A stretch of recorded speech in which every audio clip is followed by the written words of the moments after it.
Subscribe कीजिए ध्येय IAS channel को और बेल आइकन को दबाइए लेटेस्ट वीडियो सबसे पहले देखने के लिए।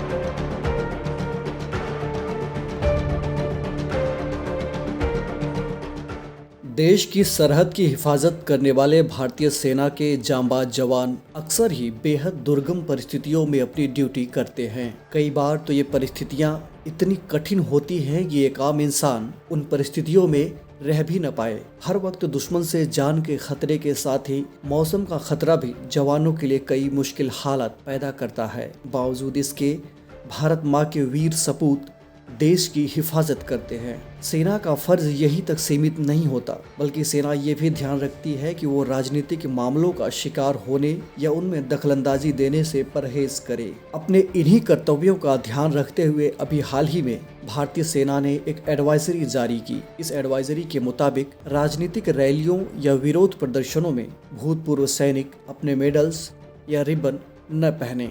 डीएनएस में आज हम जानेंगे कि सेना ने इस संबंध में क्या एडवाइजरी जारी किए हैं और इसके क्या मायने हैं। आपने अक्सर देखे होंगे कि तमाम राजनीतिक रैलियों या विरोध प्रदर्शनों में पूर्व सैनिक अपने मेडल्स या रिबन पहनकर विरोध प्रदर्शन करते हैं। इसे देखते हुए भारतीय सेना द्वारा पूर्व सैनिकों के पदक और रिबन पहनने के संबंध में एक एडवाइजरी जारी की गई।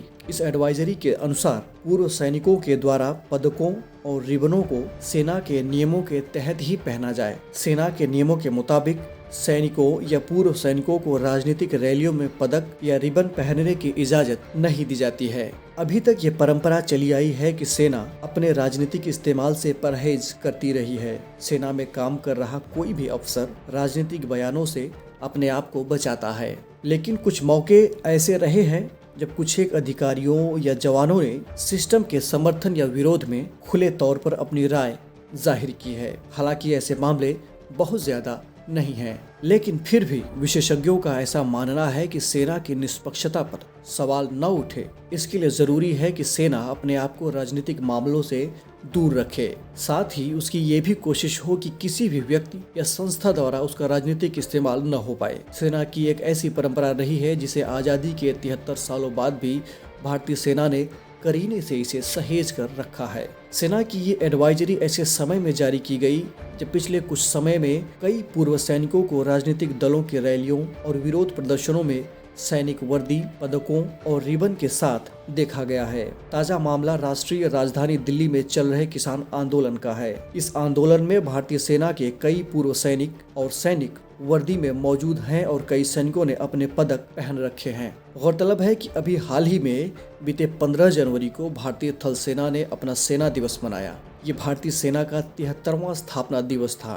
15 जनवरी 1949 के दिन से ही भारतीय सेना पूरी तरह ब्रिटिश थल सेना से मुक्त हुई थी। साथ ही इसी दिन जनरल KM करियप्पा को भारतीय थल सेना का कमांडर इन चीफ बनाया गया था। इस तरह लेफ्टिनेंट करियप्पा लोकतांत्रिक भारत के पहले सेना प्रमुख बने थे। तब से इस दिन को सेना दिवस के रूप में मनाया जाता है। बता दें कि भारतीय आर्मी का गठन 1776 में ईस्ट इंडिया कंपनी ने कोलकाता में किया था। मौजूदा वक्त में भारतीय आर्मी के 53 कैंटोनमेंट और 9 आर्मी बेस हैं।